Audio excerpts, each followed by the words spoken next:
February is Black History Month. Since its early beginnings at Kent State University in 1970 and the eventual adoption of the month by the American government in 1976, the month has been used to remember and celebrate the achievements of African Americans and later Black citizens throughout the diaspora. Starting on Saturday, February 1st at 2 p.m., the Manitoba Conservatory of Music and Arts will be holding a 4-week course that focuses on and teaches aspects of the African American work and field songs, as well as gems from the West African musical tradition. Many of these songs being the beginnings of the African American spiritual, which would later morph into jazz. Teaching this course is someone who has a vast knowledge of the genre and the background behind these kinds of music. Jazz vocalist Adele Wilding is the inaugural winner of the 2005 BWA Nina Simone Award in London, England. She has performed at jazz festivals and taught jazz workshops throughout Canada and the UK, and has also toured Western Canada 4 times, appearing with several of the region's finest jazz, blues, gospel, and soul artists. Aside from her superior jazz pedigree, she grew up in a home with an English father and a mother who was from Barbados, and as a result grew up with the sounds of the West Indies ringing in her ears around the childhood home. And joining me here in the Classic 107 studio to talk about her Black History Month vocal workshop, Celebration of Spirituals and the West Indian Song, I am joined by Adele Wilding. Hey Adele, great to have you back. Great to be back, Chris. So this is the 3rd year that you've been teaching this course at the Conservatory, and that's coincided with Black History Month. Mm-hmm. For you as a teacher, what have you found to be the most rewarding thing about teaching these classes? For me, the most rewarding thing are the takeaways that the students and the participants receive at the end of the classes. The knowledge that they receive of the variety of songs that are on offer within the spiritual genre as well as in the West Indian genre. And also the cultural and historical aspects behind these songs and how they came to be. It's all very wonderful to see people absorbing this and actually taking it on and celebrating it at the end of each class. Yeah, fantastic. Yes. So the course is going to spotlight work songs and music from the West Indies. Yes. When I think of work songs, I think of slaves working in the field, either the cotton field or whatnot. And I also think of men working on the railroad, driving nails, especially after the Civil War during the American Reconstruction. And one of the other things I found out about work songs is it was encouraged by plantation owners. They wanted their slaves to sing. Can you talk a little bit about the purpose of the work song? What purposes did it fulfill? Well, before I do, I'd also like to point out there are the work songs that exist within the chain gangs in the prisons as well, back in the 19th century. And all of these songs helped these people to get through these very difficult situations they're in, whether they're behind a prison wall or they're out in a plantation field. And adding rhythm to their work helped to get them through these conditions. And it feeds the soul. When you find yourself in a challenging situation, we're always reaching out for ways to feed the soul and help us endure strife and challenges and whatever we're faced with at that time. So it's really adding rhythm to their work and improvising words, because of course improvisation is one of the features of West African music that's found its way into popular music as we know it. So these are what all make these songs so interesting. And they're wonderful to teach because you can use body rhythm. There is call and response, which is another technique that we look at in these classes. And you can do all kinds of things with them. They're fabulous to teach. Yeah, I took a little bit of a deep dive on the work song this morning when I was prepping for the interview. I heard this great one where it was a crew leader. He was like a railroad guy, and he was sort of doing a call and response thing with his workers and getting them to like carry the rails, and just lift these. It was fantastic. Absolutely. The ones that I've taught in the past 2 years ago, I taught one when the sun goes down. And this was one of these chain gang work songs. And there's just some beautiful sort of minor pentatonic tonality that comes out of these songs as well too, because this is what feeds blues as we know it. And then last year I taught one called Rosie. That was not within these activities. This was with another organization.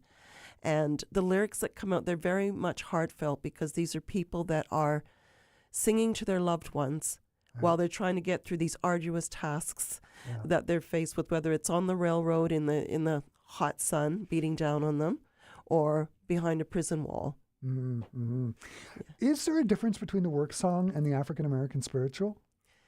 Well, in the beginning there were spirituals. So everything that was before the Civil War was really the spiritual. It was just the spiritual. Anything that's post-Civil War is all the music that we know now. Everything has its root in the spiritual, and you get that from the use of the 5 notes that have become prominent and associated with spiritual music. We know it as the pentatonic scale, or the 5-key black note scale, if you want to relate it to a piano keyboard. But everything has its roots in the spirituals, even though some styles that you listen to, you think, oh, does that really have spiritual roots? But it does with the rhythm, with the syncopation, with the call and response, as I mentioned earlier, and the whole leader and group thing that is behind the call and response technique. So everything has evolved very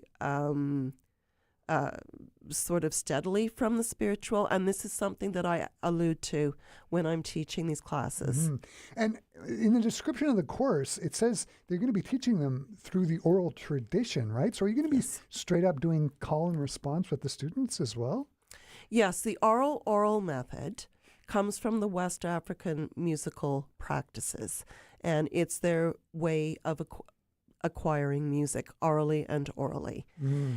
It does put people on the spot when I have them singing and learning things from ear, when we do the call and response, or Simon Says way, where I start something and I get them to repeat it, and then I divide them in groups, and there's one call and then there's another group that's the response.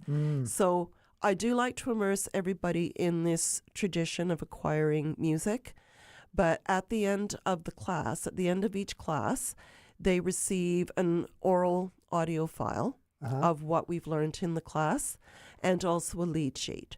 So it's not all just putting them on the spot and getting them to learn things by ear. They do get those extra resources to help them practice at home. Can you talk about some of the work and field songs that students are going to be learning about? Yes. So there will be at least one field song. I'm basically taking highlights from both of the classes that I've taught within the last 2 years. So, as I mentioned, there will be at least one field song. There will be 2 work songs. There will be what I call sort of emotive spirituals. Now, every spiritual has emotion in it, obviously, because of the circumstances in which spirituals emerged. But there are some that have sort of a deeper, sort of deeply rooted musical and emotional connection. So there will be a few of those. And on the West Indian side of the class, we are going to be looking at calypso, obviously, and soca, which is a derivative of calypso. And mento was an early form of West Indian music. That was the precursor to ska and also to reggae. And of course, we're going to look at reggae as well. And we're just going to take all of these song types and we're going to just put them into one choral activity for the 4 weeks in February. It's going to be fantastic. Yes. There's also a body percussion element to these songs. Can you talk about body percussion? Absolutely. It's very straightforward. We just add hand clapping elements, foot stomps, and we use that just to enhance some of the songs. When I taught the class 2 years ago, we learned Pick a Bale of Cotton, and we included hand claps and foot stomps with that, and a couple of other gesticulations just to act out being in a field and picking cotton. And it adds to the enjoyment as well, because that's quite a lively, happy song, despite the conditions in which it was born, right? So we add the body percussion just to enhance the enjoyment and as well to reflect the use of body rhythm in the West African traditional style of music making. Mm-hmm. So speaking of the West African and West Indies, I know you're a big fan of Bob Marley and Harry Belafonte. Is some of that music going to be incorporated into the course as well from the West Indies, or what do you have in mind for that? Oh, we certainly will be looking at music from Bob Marley and Harry Belafonte. So just to exemplify that a little bit further, last year when I offered the West Indian song class, we looked at Island in the Sun, for instance, which was made famous by Harry Belafonte, and also Love, Love Alone, which is a tongue-in-cheek tribute to the abdication of the throne by King Edward. It's a delightful song.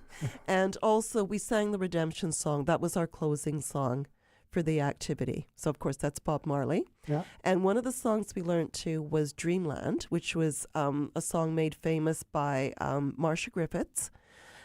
She was one of the I3s who were the backing singers for Bob Marley. Okay. And the song itself, Dreamland, was written by Bunny Wailer. It's going to be fantastic. Yes. It's a 4-week-long course. All of the classes happen on Saturday.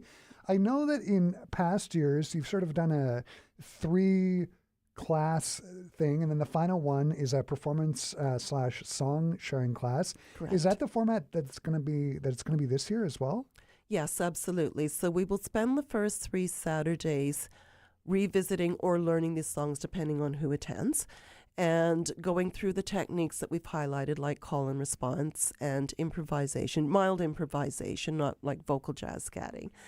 And then in the 4th session, which will be the last Saturday in February, which I believe is February 22nd, we will have a song sharing.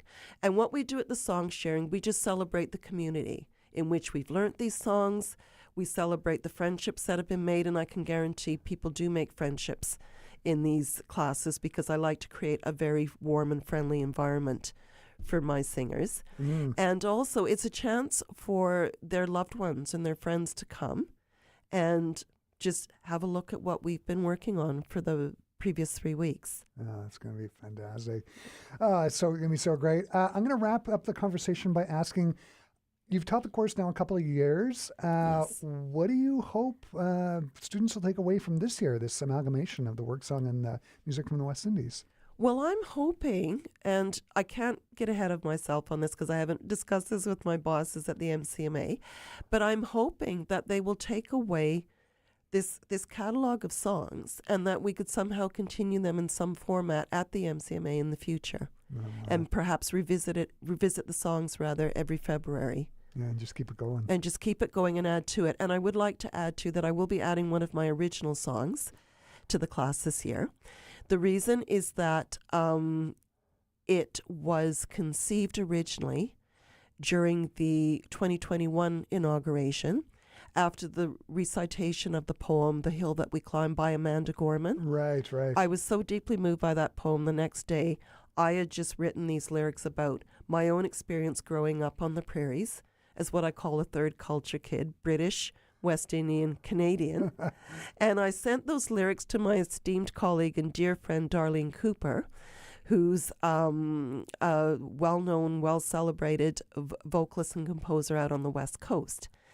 And she was like, oh, wow, I can't wait to add music to this. And she actually added the music, and the song is called Shifting Sands, and I will be adding that to the class this year. Great. Adele, a celebration of spirituals and West Indian songs sounds like it is going to be another informative and excellent class. All the best, and thanks so much for taking the time to stop by the studio and talk to me today. It's been great. It's been great to speak with you again, Chris, and I'm looking forward to everybody signing up for this course. It's going to be great fun. Yeah, absolutely. For our Classic 107 listeners, a celebration of spirituals and West Indian songs at the Manitoba Conservatory of Music and Arts starts Saturday, February the 1st and takes place on the 4 Saturdays in February. To find out more details and to register, go to mcma.ca or go to classic107.com. I have embedded a direct link to the class page in the article about the course that you can find up there now. Adele, thanks again. Thank you, Chris.